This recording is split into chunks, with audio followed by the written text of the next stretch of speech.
ازيكم يا شباب؟ النهارده معانا انمي من الحاجات اللي قلبك بيحبها. شاب عادي جدا بيحلم يبقى بطل خارق، بيتدرب تدريبات قاسية لمدة 3 سنين عشان يوصل للنتيجة اللي هنشوفها مع بعض دلوقتي. من غير ما اطول عليك، يلا بينا. بتبدأ القصة في كوكب اليابان الشقيق، لما بنلاقي مجموعة من المواطنين بيصحوا من النوم على صوت انفجار هائل اللي كان سبب في تدمير كتير من المباني، اللي بتحذر منه الحكومة وبتقول للكل انه لازم ياخد باله عشان في خطر عظيم احنا مقبلين عليه. بنلاقي شخص غامض بيقرر ان هو يغادر منزله عشان يتوجه لمواجهة العدو ده. بيبان عليه انه واد جامد شوية يعني، اللي بيقدر بقوته انه يحمي بنت كانت واقفة بتعيط في اللحظات الأخيرة من الوحش ان هو يخلص عليها. بيسألوا الجميع انت مين؟ فبيرد بكل بساطة انا مجرد بطل هاوي، يعني الموضوع مش كبير. بيعرف بطلنا سايتاما ان في خطر مقبل على البشرية بيكون سببه شخص اسمه رجل اللقاح، اللي بيكون من مخططاته ان هو يدمر البشر ويقضي على حضارتهم الشريرة من وجهة نظره. بيوصل سايتاما عند رجل اللقاح ده وبنلاقيه بيحذره، بيقول له انت عمرك ما تعرف تقف قصادي، عشان هوب بيفاجئوا سايتاما بلجمة واحدة ويقضي عليه. بيزهق سايتاما وبيبدأ يقول لنفسه ايه الملل ده، محدش عاجبه حاله يا صديقي. نرجع فلاش باك بالزمن لمدة 3 سنوات. بنشوف سايتاما وهو بيواجه شخص اسمه وحش السلطعون، اللي بيوقفه بيقول له انت رايح فين كده يالا. رجل السلطعون بيبقى مستغرب جدا، لان ازاي بني ادم يشوف وحش ماشي في الشارع كده من غير ما يهرب منه. بيقول له سايتاما انا لسه مرفوض في مقابلة عمل ومش في المود خالص. بيقول له انت شبهي حزين وكئيب وانا مش هعمل لك حاجه. بيقول له انا مش في المود ان انا اعمل لك اي حاجه دلوقتي، انا كل اللي شاغلني ان في عيل صغير ابن لذينه رسم عليا وانا نايم ولازم اجيبه واقطع له دراعاته. بيتفاجئ سايتاما لما بيشوف الفتى ذو الذقن الكبيره، بنلاقي دقنه كبير جدا وغريبه، وبيستغرب سايتاما ان في طفل بالشكل ده. بيلاقي رجل السلطعون الطفل وبيحاول يهجم عليه، لكن سايتاما بيحاول يحميه. بيستغرب سايتاما جدا وبيقول له ازاي انت عايز تهاجم طفل بريء وصغير زي كده، اللي ده طبعي وانا بحب اقتل الابرياء. اللحظه دي بيفتكر سايتاما حلم طفولته وانه كان نفسه يطلع بطل خارق، فبيقرر انه يتحدى رجل السلطعون في قتال. وفعلا بيبدا القتال وبيمسك رجل السلطعون بكل سهوله سايتاما وبيبدا ضرب فيه. يبدا يضرب فيه يمين وشمال لحد ما يبان له صاحب،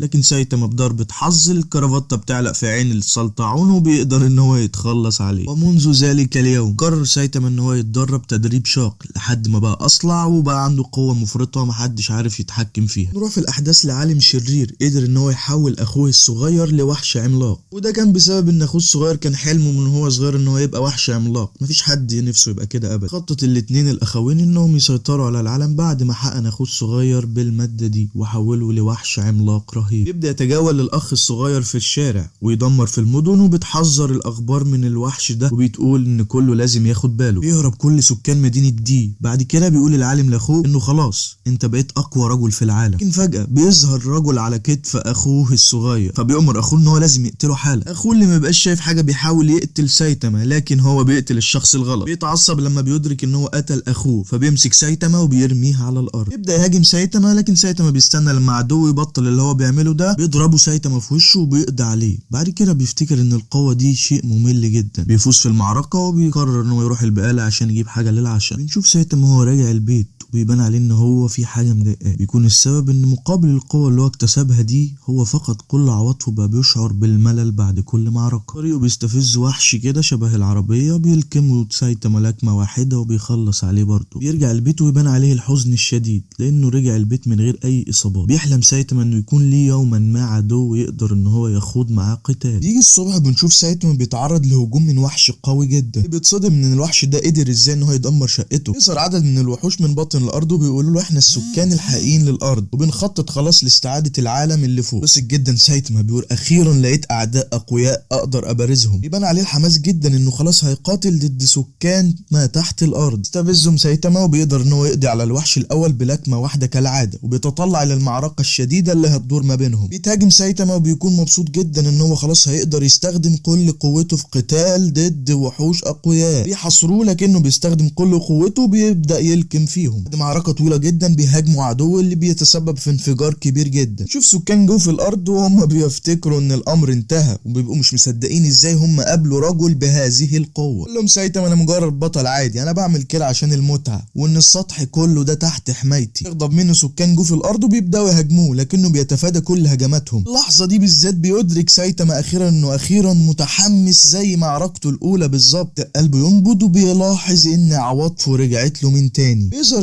الزعيم وبيكون غاضب جدا. بيندفع سايتاما ناحيته وبيكون خلاص بيستعد للقتال ضد ملك الارض القوي. بس فجأة بيصحى سايتاما من النوم وبيسمع شوية دوشة بره وبيبص يشوف فيه ايه، فبيلاقي شوية ناس كده اطلقوا على انفسهم انهم سكان تحت الارض. بيتحمس سايتاما وبينزل يشوف فيه ايه، وبيفتكر ان هو خلاص هيلاقي معركة مثيرة يقدر ياخدها. بمجرد ما بيشوفوه بيستسلموا وبيمشوا على طول. مفيش امل يا ابني. بعد شوية ايام كده بنشوف سايتاما وقاعد بيعيش حياته المملة في شقته كالعادة، مفيش جديد. بيتفرج على التلفزيون وبيعرف ان في شوية ناموس بقى منتشرين في انحاء البلد. بيخرج البلكونه عشان يسقي النبات بتاعه، ما بيكونش شاف في الاخبار ان في صرب خطير جدا من الناموس منتشر. بتنزل ناموس على ايده وبيحاول يحطمها لكن ما بيعرفش وما بتموتش. وبيجي المشهد على رجل آلي وسيم بيطارد مجموعة من البعوض في مدينة زد. بنكتشف ان في ملكة للبعوض ده اللي بتكون مش راضية خالص عن كمية الدم القليلة اللي جابها لها البعوض بتاعها. بيظهر الشخص الآلي ده اللي بنعرف ان اسمه جينيس، وبيبدأ بإطلاق النيران على ملكة البعوض اللي أدرك إنها أمرت جميع الناموس بتاعها إنه يمتص كل دماء البشر. خطط إنها تمتص دمه هو شخصيا بعد كده، لكنه بيندفع وبيقوم بتدمير كل جيشها بانفجار ناري ضخم. بتتجنن ومتبقاش عارفة تعمل إيه لما بتلاقي جينوس أحرق كل الناموس بتاعها. بيحاول جينوس من تاني وبيبدأ هجومه التالي على ملكة البعوض. تقدر إنها تتحمل كل هجماته. يعزز جينوس قوته وبيطلق انفجار ناري قوي. بتستطيع ملكة البعوض إنها تتفادى كل هجوم جينوس وبتقطع له واحد من إيديه. بص لجينوس بازدراء لكنه بيقطع رجليها في ثواني معدودة. حاول تجري وتهرب من جينوس لكن جينوس مش راضي يسيبها وبيهاجمها مرة أخرى. بتدرك ملكة البعوض إن جينوس خطير وأمره مش سهل. بتأمر كل العصابة بتاعتها إنهم يمتصوا دم الحيوانات. تعد جينوس من جديد إنه يستخدم كل قوته للقضاء عليها. بيظهر سايتاما من العدم اللي بيحاول يجري ورا ناموسة ويقتلها بمبيد حشري. أنت بتعمل إيه يا عم؟ بيقابلوا جينوس وبيفتكروا شخص عادي. بيقول له لازم تمشي من هنا حالا لأن في صرب بعوض خطير. فشل سايتاما في الهروب في الوقت المناسب، وبنشوف ملكة البعوض وهي بتحضر هجومها التالي. في نفس اللحظة يستخدم جينوس كل قوته وبيقدر ان هو يحرق كل البعوض بتاعها بسهولة. بص على المدينة وبنشوف ان جينوس قدر ان هو يقضي على المدينة كلها بضرباته. يظهر سايتاما من غير اي هدوم وبيشكر جينوس ان هو انقذه من الموت. بيستغرب جدا ازاي انت لسه عايش لحد دلوقتي اصلا. يفتكر جينوس ان هو قضى على ملكة البعوض لكن بتفاجئه بتظهر وبتقول له ان انا لسه عايشة ما متش. شوفها وهي تطورت لبعوضة يبدو عليها انها بقت خارقة. لكن جينوس بسرعتها الفائقة بيقدرش جينوس ان هو بيتفادى الهجوم بتاعه وبيتصاب بجروح بالغة الخطورة. يكتشف ان عدوه بقى قوي جدا بعد استهلاك كمية كبيرة من الدم. بيقرر جينوس ان هو خلاص لازم يفعل آلات التدمير الذاتي ويدمرها ويدمر نفسه. لكن في اللحظة الأخيرة بيظهر سايتاما وبيضربها بلكمة قوية بيقضي عليها. جنن جينوس وبيقول له انت لازم تبقى المعلم بتاعي. تاني يوم بيزور جينوس معلمه وبيفتكر سايتاما انه بيمزح معاه. انا مش عايز اخد تلاميذ دلوقتي، مش فاضيلك يا ابني. بيستغرب سايتاما من طبيعة جسم جينوس. بيبدأ يسأله عن جسمه الآلي. بيفتكر جينوس ان سايتاما برضو انسان آلي وبيبدأ يسأله انت ليه دماغك عاملة كده؟ انه ما يعرفش ان سايتاما انسان طبيعي وان هو بس اقرع. بعد كده بنشوف جينوس وهو بيحكي لسايتاما عن قصته. يقول له انا عيلتي ماتت في حادث. يقول له جينوس ان كان في انسان آلي بيتم عليه بعض التجارب خرج عن السيطرة وقضى على كل عيلتي. ان انا نجيت بأعجوبة. تم تعديل جسده عشان يكون بالهيئة دي وان هو بيسعى عشان يقضي على الآلي الشرير اللي قضى على كل عيلته. بنشوف ان جينوس رغاي جدا وبعد شوية ساعات كده سايتاما بيزهق وبيقول له خلاص بقى وقف اللي انت بتقوله ده. بيظهر عالم شرير وبنعرف ان الوحش اللي هو قضى عليه سايتاما ده كان وحش بتاعه. تخطر له فكرة شيطانية انه لازم يجيب سايتاما وياخده كتجربة جديدة، والمساعدين ان هو لازم يحطوا له فخ عشان يقدروا ان هم يجيبوه المعمل. بيطلب جينوس من سايتاما ان هو يعلمه عشان يبقى قوي جدا زيه. بيحفزه سايتاما وبيقول له انت هتتفوق عليا اصلا بس انا عايزك تبقى مستعد للتعامل مع سر القوة بتاعتي. بيظهر وحش وبيهزمه سايتاما بلكمة واحدة. نشوف ان في اعداء كتير جدا واقفين بره. بيقرر جينوس ان هو يقفز من نافذة لكن سايتاما كان خلاص قضى عليهم كلهم. بيظهر انسان آلي وبيسأله جينوس هو انت اللي قتلت عيلتي؟ يبدأ يشن كل الهجمات عليه وبيسأله بعض الاسئلة. في نفس الاثناء بنشوف سايتاما وهو محاط بوحشين اقوياء. لا جينوس على معلمه لكنه احتاج للتركيز على قتاله الخاص مع السايبورج اللي هو بيواجهه. استخدم جينوس هجماته النارية بس العدو كان قادر ان هو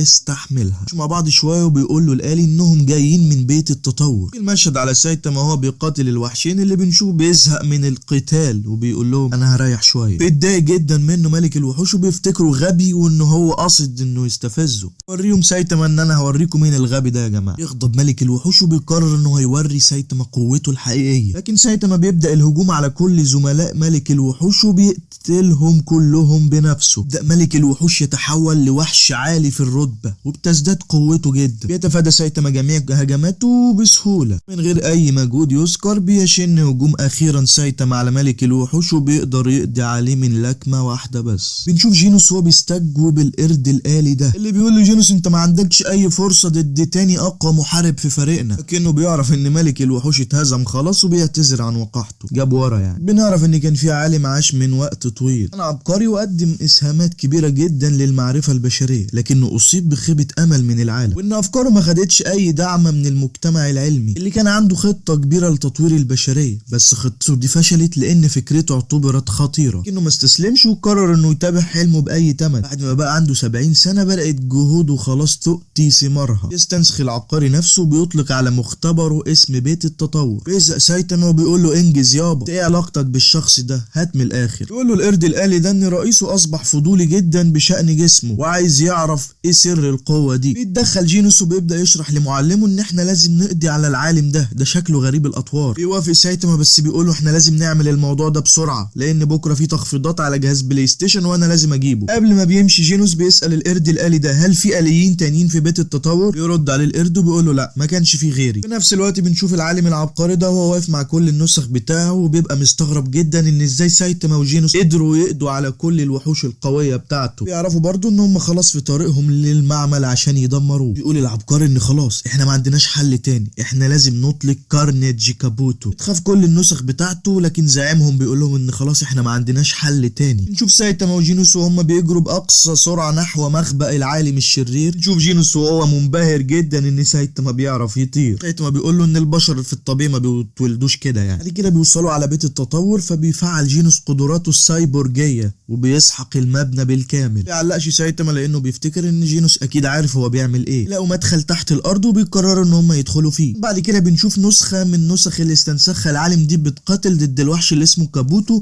اللي في وقت قصير جدا بيقدر ان هو يقضي عليه تماما. شويه بيظهر العالم في المكان وبيقول للوحش ان هو اهلا بيك انا اللي عملتك. بيبان على كابوتو انه متنمر وبشكاه بكاه وبيقول له انا كنت محبوس طول حياتي. بيقول له انا حبستك لان عقلك ما كانش مستقر، كنت مجنون يعني. بيتعصب كابوتو جدا من الموضوع وبيقول له انا المخلوق الاقوى والاعظم اللي بيسعى الجميع ليه. هديه العالم وبيقول له خلاص احنا هنعمل صفقه، انت تمسك لي الاثنين اللي جايين دول وانا هطلق سراحه. فجاه بيشعر سايتاما وجينوس ان في كائن حي موجود في المخبأ. ظهر كابوتو من العدم وبيحطم جينوس بقوته الوحشيه. بيتصدم سايتاما لما بيشوف جينوس محطم في الجدران. ده كابوتو في قتال حقيقي بينهم هما الاتنين بس. بيقرر الاتنين ان هما هيقاتلوا بعض في اكبر غرفة في المنشأة. انا على كابوتو كده ان هو مستهزأ بسايتاما سيكا، شكله ما يعرفش هو بيواجه مين. لكن فجأة بيظهر لهم جينوس وبيتفاجئ كابوتو ان لسه عايش اصلا. يهاجم جينوس كابوتو بانفجارات نارية قوية وبيوري له قوته الحقيقية شكلها عامل ازاي. بيقول لسايتاما لجينوس انه ما يجهدش نفسه وبيرفض جينوس وبيستخدم كل طاقته في القتال، لكن هجومه كله بينعكس عليه وده الشيء اللي بيغضب سايتاما لان شعر جينوس باظ. في نفس الوقت بنشوف العالم العبقري وهو بيحاول الهروب من المنشأة وبيكون مصاب بجروح بالغة. اللي بيقعد يفتكر في الماضي وبيفتكر انه كان عنده 15 سنة اول ما خطرت له الفكرة، ومن يومها وهو بدأ في وضع خطة لتطوير البشرية جميعا. بس للأسف اللي ما خططلوش خالص انه يلاقي رجل اصلع يقف في طريقه. رغم كده هو كان متأكد ان مخلوقه الاقوى قادر على هزيمة البطل الهاوي. يبدأ سايتاما يجري ناحية كابوتو وبيسأله هو انت السلاح النهائي لبيت التطور؟ بيبص له كابوتو بازدراء وبيبدأ يوري سايتاما سرعته الكبيرة. بعد كده بيحس كابوتو بهالة خطيرة جدا وبتخبره غرائزه انه لازم يهرب حالا. بنشوف كابوتو هو مصدوم جدا من قوة خصمه وكل غرائزه بتحذره من عدم مهاجمة سايتاما. يبدأ يسأل سايتاما انت ازاي بقيت بالقوة دي؟ بيتفاجئ سايتاما من السؤال وبيقول لجينوس اسمع انت كمان اللي هقوله دلوقتي. يبدأ سايتاما يحكي ازاي هو وصل للقوة اللي هو فيها دلوقتي دي. بيقول لهم انا كل يوم كنت بعمل 100 100 ضغط على 100 بطن وبجري بتاع 10 كيلو في اليوم، باكل بشراهه زي اي لاعب كمال اجسام. بداية انا كنت فاكر ان انا هموت من تدريبي المكثف ده، لكن انا ما استسلمتش واستمريت في التدريب. بعد عام واحد من هذه التدريبات الشاقه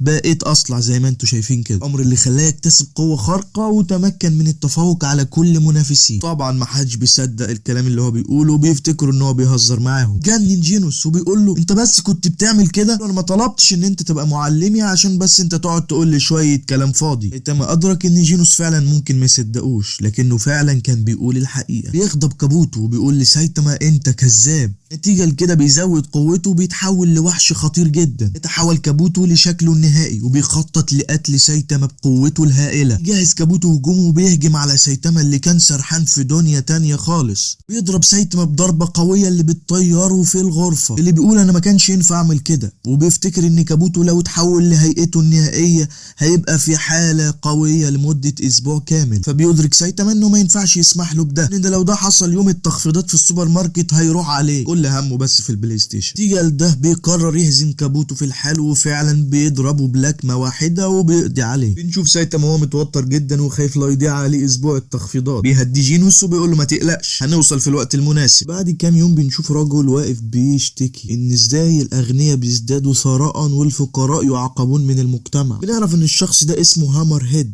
وبيحاول يغير المجتمع ويجذب الناس من حوله، بس للاسف محدش بيهتم باللي بيقوله خالص. وقف هو وعصابته امام مبنى مستثمر ثري. يشعر هامر هيد بالغيره الشديد، بيأمر افراد عصابته انهم يدمروا مبنى المستثمر الغني ده. ينهار المبنى على الفور وبيجري الجميع في المنطقه من الاشرار، لكن للاسف بيخبروا احد اعضاء العصابه بتاعته انهم دمروا المبنى الغلط. نشوف البطل مومين رايدر اللي ساعد طفل صغير في مشكلته، وان الطفل ده كان ممتن ان هو نزل له البالونه من الشجره. في نفس الوقت بنشوف سايتاما وهو لسه بيصحى من النوم، بيشوف تقرير على التلفزيون ان في اجرامي من الدرجه بي اسمه هامر هيد دمر العديد من المباني في المدينه اف. بيروح يغسل سنانه وما بيهتمش بالموضوع خالص، لكن الحاجه اللي بتضايقه ان بيلاقيهم كلهم حالقين شعرهم زيرو. بيشعر بالاهانه وبيقول الناس دي ازاي تسرق اللوك بتاعي. بيقرر سايتاما انه هيعاقبهم ويسحقهم كلهم في الارض. بيرجع المشهد على المدينه اف وبنشوف هامر هيد اللي عمل مشاكل كبيره جدا هو والعصابه بتاعته في المدينه. يظهر مومين رايدر الغلبان على الدراجه بتاعته بيتحدى هامر هيد في قتال، لكنه بيخسر بسرعه كبيره. بنشوف المستثمر زينيرو وهو بيتحذر ان في ارهابيين بيسعوا للقضاء على كل المستثمرين، لكن زينيرو بيرفض الهروب وبيفرح جدا لما بيشوف المساعد بتاعه سونيك جه خلاص. يقول له سونيك ما تقلقش من حاجه، انا هتولى الامر ده وهقضي عليهم كلهم. بيقرر هامر هيد والعصابه بتاعته انهم هيروحوا ناحيه مبنى زينيرو عشان يخلصوا عليه، لكن فجاه بيظهر لهم سونيك وبيقول لهم مفيش حد هيخرج من هنا سليم النهارده. بيأمر هامر هيد اتباعه بمهاجمه سونيك، كأنه كان سريع جدا ومحدش عارف يمسكه للدرجه اللي بتخليه يقطع رؤوسهم عن اجسادهم بسهوله من غير ما حد يحس بحاجه. حول هامر هيد وبيحاول يحمي نفسه ببدلته القتاليه العجيبه. بيزود سونيك من سرعته وبيندفع ناحيه هامر هيد عشان يقضي عليه، لكن هامر هيد بيمسكه بيحطمه في الارض وبيفتكر ان هو خلاص كده حطم سونيك وقضى عليه. فجأة سونيك من العدم وبيديله ضربه خلفيه بتخلص عليه. بيتصل سونيك بزينيرو بيقول له خلاص المهمه انتهت،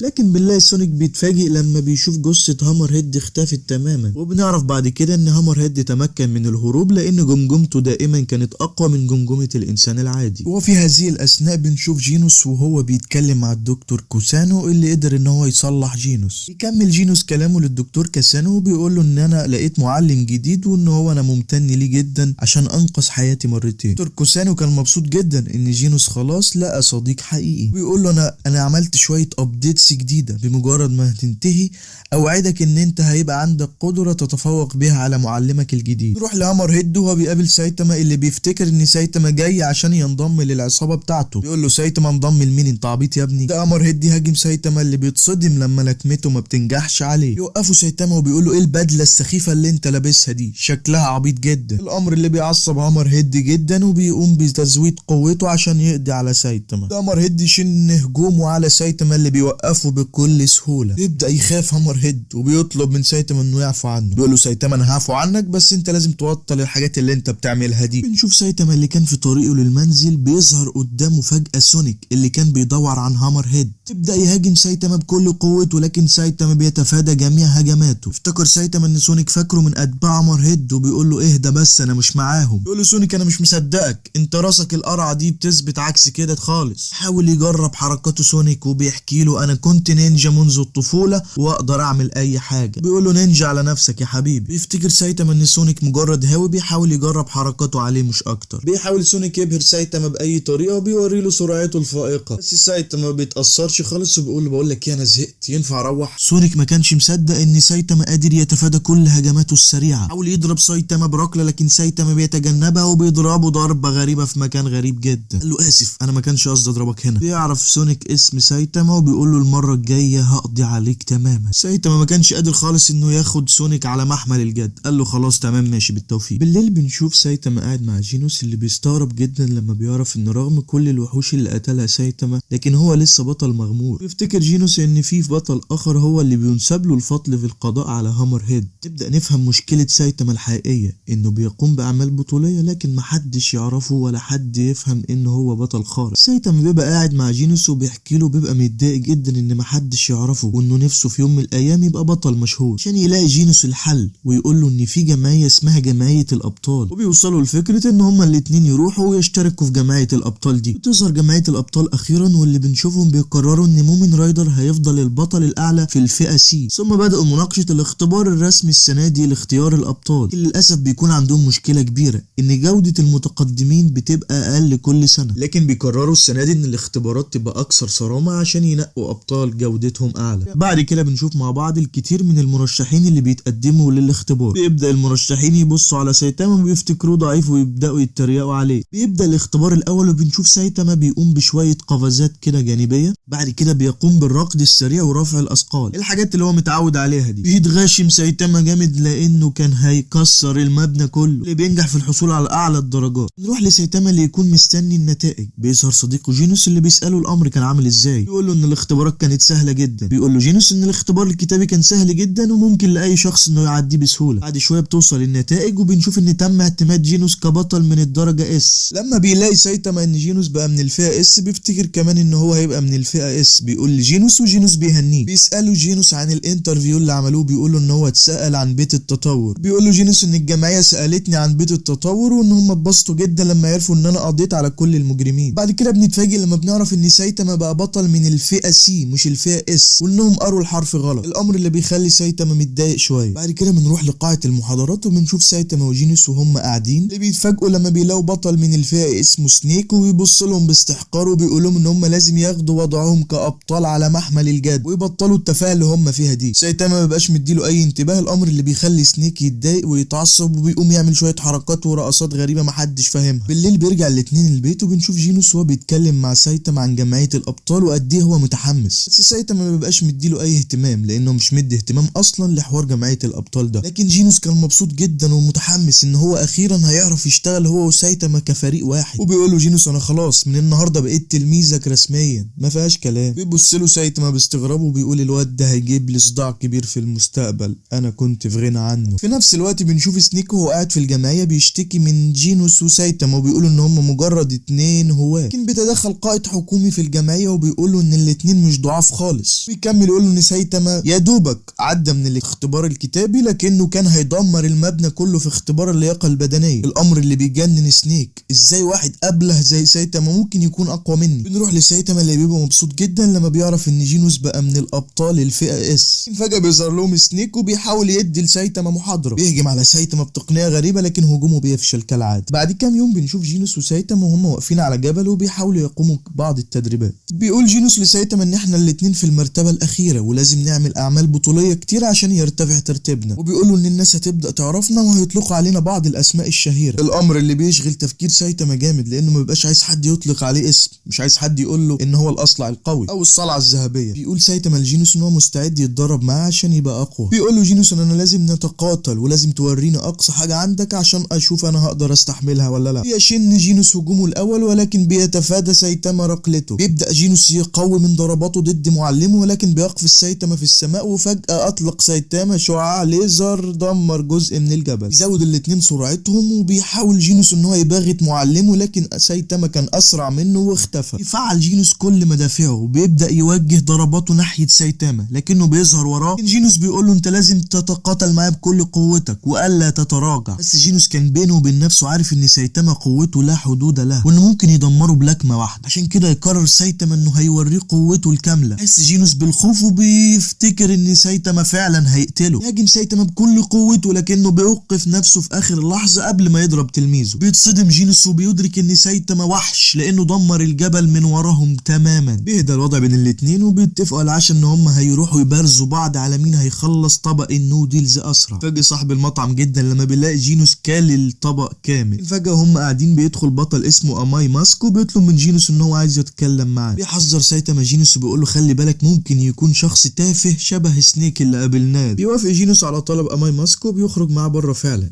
اللي بيقلق عليه سايتاما وبيقول ان شاء الله يبقى بخير. بعد شويه بيرجع جينوس على المطعم وبيساله سايتاما ايه اللي حصل. بيقول له ان هو رحب بيه فقط وان هو واحد من المعجبين بتوعه. وفي طريق عودتهم للمنزل اكتشف سايتاما ان ابطال الفئه اس وابطال الفئه سي بيتم معاملتهم معامله مختلفه، وان اماي ماسك طلب ان هو يتكلم مع جينوس عشان هو بطل قوي من الفئه اس، انما ما اتكلمش معاه عشان هو من الفئه سي. بس دلوقتي بنشوف جينوس وهو بيفتكر كلمات اماي ماسك اللي قال له ان البطل المحترف لازم يكون دائما رمز جميل للعداله. افتكر جينوس ان اماي ماسك كان عايز يتقاتل معاه لكنه اتفاجئ ان هو بيرحب بيه في جمعيه الابطال، وقال له في النهايه ان هو بيتوقع منه اشياء كبيره يكون بطل قوي وهيستطيع ان هو يدمر وحوش كتير. بعد كده بيظهر جينوس في شقه سايتاما وبيطلب منه ان هو عايز ينتقل ويعيش معاه في شقته. يرفض سايتاما في الاول لكن بعد كده بيوافق لما بيعرض عليه جينوس مبلغ مالي كبير جدا. وبعد كام يوم من انتقال جينوس لشقه سايتاما بنشوفه بيتكلم معاه وبيقول له ان هو محتاج يقوم باعمال بطوليه بانتظام لانه لو ما عملش كده هيتشال اسمه من قائمه جمعيه الابطال. سايتاما بيتكلم معاه وبيقول له ان انا كل يوم بتفرج على الاخبار بس مفيش اي كوارث بتحصل. شرح له جينوس الامر وقال له ان مش دايما الصحفيين بيغطوا كل الكوارث اللي بتحصل. سايتاما ما كانش متخيل ان فعلا في حاجه كده. سايتاما بينه وبين نفسه كان عارف ان جينوس اذكى منه، ما كانش عارف هو ممكن يعلمه ايه علشان يبقى اقوى. لكن فجاه بيشوف سايتاما مجله وبيوصي جينوس ان هو يحاول يبقى من افضل 10 ابطال في الجمعيه. بعدين بنشوف سايتاما وهو بيجري في كل انحاء المدينه عشان يشوف اي مجرم للقضاء عليه، بس المدينه كانت هاديه قوي طول اليوم. بيفشل سايتاما في القبض على اي مجرم وبيرجع البيت عادي. تاني يوم بنشوف سايتاما وهو قاعد متوتر جدا لان ده تاني يوم نلاقي المدينه في حاله هادئه تماما. لكن فجاه بنشوف سونيك وهو بيهاجم سايتاما اللي بيشوفه لكن ما بيبقاش فاكر هو اسمه ايه، وبيقول له بقول لك ايه يا ابني انا ما عنديش وقت للكلام الفاضي بتاعك ده. سونيك اتضايق وحس بالاهانه وبدا يهجم على سايتاما بكل قوته وبيطلع له سيفه، بس سايتاما بيدمر له سيفه وبيقول له انا مشغول دلوقتي. بيخاف سونيك من هاله سايتاما. بنشوف بطل اسمه تانك توب تايجر اللي بيتبلغ ان في مجرم عامل مشاكل كبيره في المدينه ولازم يروح يشوف فيه ايه. بيظهر قدام سونيك وسايتاما لكن بيقول له سايتاما ان ده سوء فهم وان سونيك مش مجرم. تايجر بيتريق على سايتاما وبيقول له انت مين اصلا، انا عمري ما سمعت بيك كبطل. بيفاجئوا سونيك من وراه بيهجم عليه وبيخاف كل الناس وبيهربوا فورا. بيسال سونيك سايتاما بيقول له هتهرب ولا هتقف زي الرجاله تقاتل. يبدا يهاجم سايتاما بشورينكات ولكن سايتاما بيتفادى الهجمات. بيحذر سايتاما سونيك بيقول له انت لازم توقف هجماتك دي فورا لان انا مشغول ومش فاضي العب معاك. لكن سونيك ما بيسمعوش وبيستمر في هجماته اللي كانت ممكن تؤدي لقتل طفل صغير، الامر اللي بيغضب سايتاما جدا وبيقول له انه مشغول ومش فاضي يلعب بالعابه الغبيه دي. عشان يكتشف سايتاما اخيرا ان سونيك شخص سيء ويطيح به في الارض. اليوم التالي بنعرف ان جمعيه الابطال عرفت عن سونيك وبتكتشف ان هو كان متورط في مجموعه من الاغتيالات الغامضه. بعد كده ظهرت البطله من الفئه اس تورنيدو في مكتب جمعيه الابطال اللي عرفت عن التحقيق في المدينه زد وكان باين عليها الغضب الشديد، لكن الكل هداها وقالت لهم تورنيدو ان انتوا قدام هتتاسفوا على رفضكم لعرضي. طبعا ما حدش بيبقى فاهم اي حاجه من اللي بيحصل ده. بعد كام يوم بنشوف في مقر جمعيه الابطال ان تم الابلاغ ان واتش دوج مان بيحقق في المدينه كيو، المدينه اللي الكل كان يعرف انها بها ضحايا ووحوش اكتر من اي منطقه اخرى. ثم بدا الجميع في مناقشه اخبار المدن التانيه وقالوا ان مفيش اي شيء سيء حدث. كده بيقولوا ان من وقت للتاني بيظهر وحوش قويه في مستوى كارثي لكنهم بيتم القضاء عليهم فورا. لكن فجاه بيتدخل شخص وبيبدا يكلمهم عن المدينه زد وبيقول لهم ان في احتماليات كبيره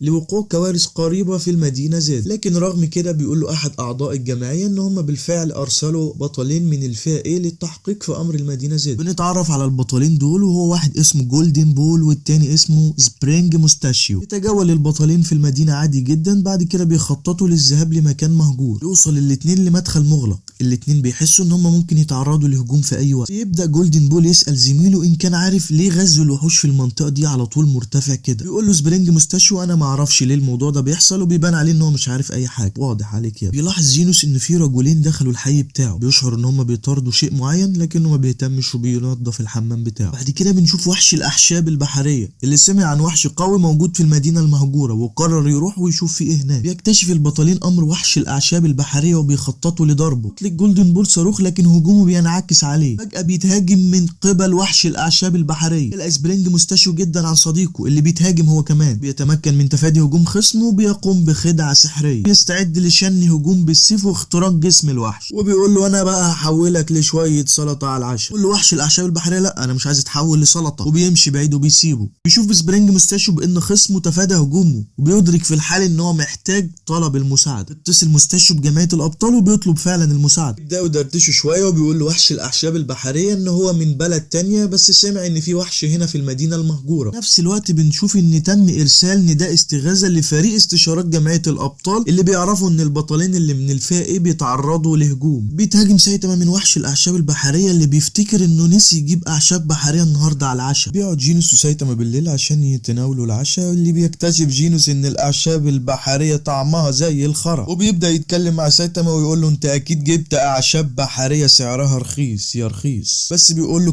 كل اعشاب بحرية اكتر عشان دي بتساعد على نمو الشعر، الامر اللي بيضايق سايتاما شوية. بعد كده بنشوف ان جمعية الابطال ابلغت ان البطلين من الفئة ايه اتنقلوا للمستشفى لاصابتهم بجروح خطيرة. وحش الاعشاب البحرية اتهزم عن طريق بطل غامض محدش يعرف هو مين. بعد كده بنلاقي البطلة من الفئة اس تورنيدو وهي غضبانة جدا وبتصرخ على الراجل وبتقول له انتوا ازاي رفضتوا طلبي في البداية للتحقيق في المدينة المهجورة. بعد كده بنشوف مجموعة من الابطال الخارقين بيحققوا في مسرح الجريمة وبيتساءلوا ايه الوحش اللي تسبب في الدمار الهائل ده. تلاقيهم لقوا برضو شوية اعشاب بحرية في مسرح الجريمة. الباشا قطع الاعشاب وخدها كلها بالليل. بالاضافة الى ذلك انتشرت شائعات كتير في المدينة عن وجود وحش قوي في المدينة المهجورة. بعد كام يوم بنشوف جينوس هو بيقول لمعلمه ان انا ترتيبي ارتفع للمركز 342. بنشوف جينوس هو بيقول لسايتاما يا سايتاما انت ترتيبك ارتفع من المركز الاخير للمركز 342. وبكده عشان يعرف سايتاما ان جينوس لسه في المرتبة الاخيرة وان دي اكيد حاجة مضايقاه. وبيبص وبيعرف ان ترتيب جينوس في الشعبية هو السادس وانه مشهور جدا، الامر اللي بيخلي سايتاما يحس بشوية غيرة لما بيعرف ان جينوس اطلق عليه الامير الالي. بعد كام اسبوع بنشوف ان في نيزك ضخم بيهدد الارض، الامر اللي بيصدم العلماء جدا لانهم بيلاقوا ان النيزك في حجم القمر. بيكتشفوا ان النيزك سيصطدم بالارض وانه قريبا سيضرب بالمدينة زد. من كده بتقوم الجمعية بعمل اجتماع طارئ لكل الابطال من الفئة اس. شوف سايتاما جينوس وهو ماشي وبيقول له يا جينوس ما تنساش تجيب لي حاجة اشربها وانت راجع. بيوصل جينوس لمبنى الابطال وبيقوم باستقباله سيلفر فانج اللي بيكون بيحتل المرتبة الثالثة بين الابطال الفئة اس. بيشرح فانج لجينوس ان تم استدعاء كل الابطال من الفئة اس لوجود مشكلة كبيرة. بيقول له ان ده تهديد في مستوى التنين، ان في نيزك كبير جدا سيصطدم بالارض خلال 30 دقيقة بس. وبيعرف جينوس ان المدينة زد في الغالب هتتدمر كلها وان غالبا مش هيتمكنوا من اخلاء المدينة في الوقت المناسب. بنشوف جميع سكان المدينة زد وهم بيهربوا في حالة من الذعر. جينوس كان مدرك ان الجميع في الغالب هيموتوا لكنه كان بيحاول يحمي الناس على قد ما يقدر. بنشوف جينوس وهو بيفعل بدلته اللي سرقها من ايرون مان وبيزيد في قوته. بيظهر قدام جينوس رجل آلي تاني اللي بيخطط لتدمير النيزك هو كمان. بيتعرف جينوس على الفور على البطل التاني وبيعرف ان هو اسمه بوفوي وهو احد ابطال الفئة اس. بيطلب جينوس انه يساعده لكنه بيرفض طلب جينوس وبيقول له انا جاي بس عشان اختبر سلاحي الجديد. بيكتشف جينوس ان السايبورج ده مش اسمه بوفوي وان ده واحد اسمه ميتال نايت. بعد كده بنشوف ميتال نايت وهو بيشن كل هجومه واطلق صواريخه على النيزك. يعجب جينوس جدا بقوة ميتال نايت بصواريخه اللي ضربت النيزك، لكن للاسف بيفشل كل الهجوم وبيستمر النيزك في الطيران ناحية الارض. جينوس يحسب في توتر وقت اصطدام النيزك بالارض وبيحس ان هو لو فشل كل السكان هيموتوا، لكن بيظهر بانج فجأة وبيقول له اهدى شوية انت لسه صغير ولازم تثق في نفسك اكتر من كده. اكتسب جينوس الشجاعة وبيقوم بوضع قوة كبيرة في يده لتجميع طاقة كافية لهدم النيزك. بيقوم جينوس باطلاق قوته ناحية النيزك لكنه بيفشل هجومه. يكون فاكره بانج ان هو هيدمر النيزك لكنه بيفشل وبتنخفض طاقة جينوس تماما. فقد جينوس الامل، لكن فجأة بيظهر معلمه الباشا الصلعة الذهبية سايتاما وبيقدم نفسه كبطل انه جاي دلوقتي حالا عشان ينقذ العالم. بينط سايتاما لفوق في السماء وبيعد لكمته العادية عشان هوب مرة واحدة بقبضته يحطم النيزك لقطع صغيرة، الامر اللي بيعجب سيلفر فانج جدا بقوة سايتاما الهائلة. تتهز المدينة باكملها في اللحظة دي، لكن بتسقط شظايا النيزك على الارض. تفتكر سايتاما انه كده خلاص انقذ المدينة، لكنه ما كانش واخد باله ان شظايا النيزك دمرت المدينة بالكامل. لكن الحمد لله بعد 3 ايام بنكتشف ان المدينة زد ما اتدمرتش كلها. يجي المشهد على جينوس وبنشوفه وهو قاعد بيصيح ويعيط وانه مش قادر يسامح نفسه على عدم كفاءته وانه ما عرفش يعمل اي حاجة. سايتاما بيحمسه وبيقول له انت عملتش اي حاجة غلط وانت لازم تكون سعيد لان ما حدش مات. وجينوس وقال له انت صح، وقال له انت فعلا معلمي وان انت فعلا عملت معجزة وانقذت العالم. في نفس الوقت خاف جينوس ان الناس تلوم سايتاما على الضرر اللي عمله في المدينة. السكان دماغهم تعبانة وممكن ما يفهموش اللي هو عمله. بيسألوا سايتاما عن ترتيبهم كأبطال، بيقول له انه تقدم من المرتبة 342 للمرتبة ال5. جينوس ان انت تستحق اكتر من كده بكتير. جمعية الابطال بتفتكر ان جينوس وميتال نايت هما اللي دمروا النيزك. يا عيني عليك يا سايتاما. بعد كده بيقرر سايتاما ان هو يدور على تهديد جديد، لكن بيقول لجينوس ما تجيش معايا عشان ما ينسبلكش الفضل مرة تانية. بنشوف سايتاما هو بيتجول في المدينة، لكن تايجر بيتهمه ان هو واحد نصاب، وبنلاقيه بينادي في اخوه بلاك هول وبيقول له ان برضه سايتاما مجرد نصاب وبيسرق اعمال الاخرين وبينسبها لنفسه. سايتاما بيستغرب وبيقول لهم انتوا مين اصلا، انا معرفكمش. بيغضب تايجر منه وبيفكر في فكرة هو بلاك هول عشان يخلي السكان يكرهوا سايتاما. عشان يصرخ بلاك هول بأعلى ما عنده بيقول للسكان ان سايتاما كان السبب في دمار المدينة كلها عشان تنجح خطة المتنمر، ويبتدي الناس يعرفوا ان سايتاما هو اللي دمر المدينة ويكرهوه، عشان يتحول فجأة كل السكان ضد سايتاما ويعتقدوا ان هو الشرير رغم ان هو اللي انقذهم. خير تعمل شر تلقى فعلا. بيتجنن سايتاما، ما بيبقاش عارف هيعمل ايه. ازاي انا اللي انقذتكم ودلوقتي بتتهموني ان انا الشرير، انا البطل. بيراقب سيلفر فانج الموقف من بعيد، لكنه بيقرر ما يتدخلش عشان سايتاما يتعلم انه لازم يتعامل مع هذه المواقف في المستقبل. كأنه بيبص للاخوين وبيقول ان هم مثيرين للشفقة وانهم عمرهم ما يتجاوزوا الدرجة بيه، عشان يبدأ الاتنين تايجر وبلاك هول انهم يهاجموا سايتاما، لكن بيهزموا على الفور وبيعترفوا ان هم كسبوا على الناس. فجأة بيتعصب سايتاما جدا من الناس وبيقول لهم انا اللي دمرت المدينة وانا مش مهتم بكل اللي بتقولوا عليا. جينوس وبيهديه وبيقول له اهدى شوية، انا سعيد ان انت معلمي. طريق المنزل بيقول له جينوس انه مبسوط جدا ان هو معلمه وان حتى لو الكل ضدك انا هبقى معاك. اصيل يا ابني والله. كام يوم بنشوف احدث صيحات العالم. اخطبوط يا جماعه بيحاول يسيطر على العالم، ده اللي ناقص. بتكون معاه رساله واضحه بتقول ان عشيره شعب البحر ستستولي على السطح ويجب عليكم الاستسلام. بنشوف مومن رايدر الغلبان وهو في طريقه لانقاذ سكان المدينه، لكن من سوء حظ الوحش بيقابل سايتاما وبيلعب معاه لعبه. كالعاده بيفوت مومن رايدر القتال، لكنه بيسمع ان في بطل قوي اسمه سايتاما. بنكتشف بالليل ان سايتاما تقدم الى المرتبه ال5. بعد كده بنشوف عدد كبير جدا من وحوش البحر اللي سبحت للسطح، لكن فجأة بيظهر بطل من الفئة A اسمه ستينجر، وكان مستعد ان هو يوقف كل الوحوش دي. بيفرح بالسكان وبيشجعوه لانهم فاكرينه خلاص ان هو ده اللي هيهزم الوحوش كلها. على صعيد اخر بنشوف جينوس وهو بيفعل قدراته لتجفيف الاطباق، خلاص بقى غسالة اطباق رسميا، وبيرغي مع سايتاما وبيقول له انا تقدمت للمرتبة التانية بارك. وهم واقفين كده بيسأل جينوس سايتاما وبيقول له هل انت فعلا هزمت وحش من شعب البحر امبارح؟ بيبص له سايتاما كده وبيقول له والله مش فاكر. اللي بيفاجئهم التلفزيون بتقارير عن وحوش اقتحمت مدينة. بنشوف ستينجر اللي يبان عليه ان هو الدغدغ من الضرب انه ما بيستسلمش وبيكمل وبيبدأ يهاجم في الوحوش عشان يقدر اخيرا ستينجر ان هو يهزمهم كلهم. بيقف يحتفل بانتصاره زي المجنون، لكن يا فرحة ما تمت بيظهر له زعيم شعب البحر وبيهزم ستينجر هزيمة ساحقة. بنروح لسايتاما وجينوس اللي بيكونوا في طريقهم الى المدينة جي. بيقول له جينوس انا هحاول احدد مواقع الاعداء كلهم. شوف جماعة الابطال واللي كانت عرفت خلاص عن اللي حصل لستينجر. بنشوف مومن رايدر على الطريق السريع وهو بيقابل مجموعة من الابطال وبيحذروه انت لازم ترجع لان ده خطر جدا عليك وخطر على اي حد من الفئة سي. في نفس الوقت بنشوف ملك البحر وهو بيتمشى في الشارع بشكل طبيعي. بنشوف لايتنج ماكس اللي بيحس ان في حد وراه، بيبص يلاقي الوحش اللي بيضربه وبيرميه على مبنى ضربة قاسية. بعرف كويس لايتنج ماكس ان ما عندوش اي فرصة قدامه، بيحاول يستخدم سلاحه السري عشان يهزم الوحش، لكنه بيخسر وبيغمى عليه، لكن من حسن حظه بطل من الفائز بينقذه وبياخده معاه. بيهرب سجين من السجن وبيتفاجئ سونيك ان في ابطال فعلا في السجون. بنعرف ان بيري بيكون مسجون لانه كان دايما بيهاجم الرجال الوسيمين، باين عليه انه مش مظبوط الجدع ده. بنشوف بيري وهو بيلتقي بوحش البحر العميق وبيقول له انا مش هسامحك، انت بوظت وش 2 صحاب.